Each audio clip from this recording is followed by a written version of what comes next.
सौभाग्यशाली तोता। बहुत समय पहले की बात है। एक छोटे से गांव के पास एक सुंदर जंगल था। उस जंगल में तरह तरह के पक्षी और जानवर रहते थे। उन्हीं पक्षियों में एक अनोखा तोता भी रहता था, जिसका नाम चिरकू था।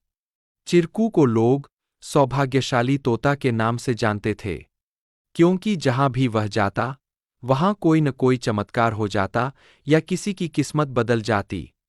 गांव के लोग मानते थे कि अगर चिरकू उनके घर आ जाए तो उनके जीवन में सुख और समृद्धि आ जाती है। चिरकू हमेशा खुश रहता और अपनी मधुर आवाज में गाने गाता। लोग उसे फल और अनाज खिलाते और उसकी भलाई की कामना करते थे। चिरकू भी गांव के लोगों से बहुत प्यार करता था और जहां भी जाता, खुशियां बांटता। एक दिन गांव में एक गरीब किसान, जिसका नाम रघु था, बहुत परेशान था। उसकी फसलें बर्बाद हो गई थीं और उसके पास खाने को भी कुछ नहीं था। वह दिन-रात मेहनत करता, लेकिन किस्मत उसका साथ नहीं दे रही थी। एक दिन रघु ने गांव के लोगों से चिरकू के बारे में सुना और सोचा कि शायद यह सौभाग्यशाली तोता उसकी भी मदद कर सकता है। रघु ने तय किया कि वह चिरकू से मिलकर अपनी किस्मत बदलने की विनती करेगा। अगले दिन वह जंगल की ओर चल पड़ा और चिरकू को खोजने लगा। बहुत ढूंढने के बाद उसे चिरकू एक पेड़ की डाल पर बैठे हुए मिला। रघु ने बड़े ही आदर के साथ कहा।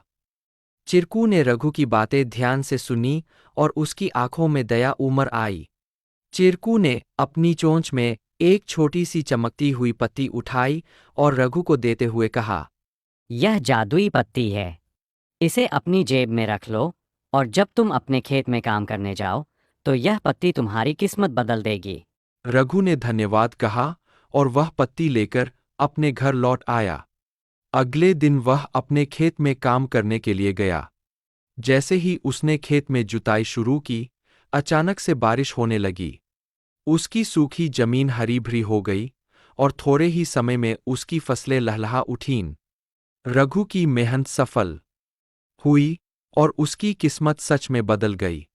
अब रघु के पास भरपूर अनाज था और वह फिर से खुशहाल जीवन जीने लगा।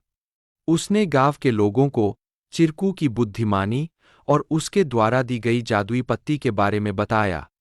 सभी लोग चिरकू की प्रशंसा करने लगे और उसे और भी अधिक प्यार देने लगे। लेकिन चिरकू ने रघु को एक बात कही थी। याद रखना, यह पत्ती सिर्फ तुम्हारी मेहनत का साथ देगी। अगर तुम मेहनत करना छोड़ दोगे तो यह भी अपना जादू खो देगी।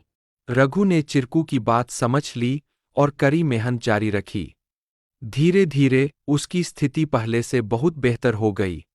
वह गांव के सबसे सफल किसानों में से एक बन गया, लेकिन उसने कभी यह नहीं भूला कि उसकी सफलता में चिरकू और उसकी मेहनत का कितना बड़ा हाथ था।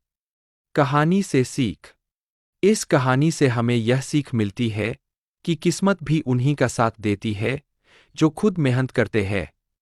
सौभाग्य और अवसर तभी काम आते हैं जब हम अपने प्रयासों से उन्हें सही दिशा देते हैं।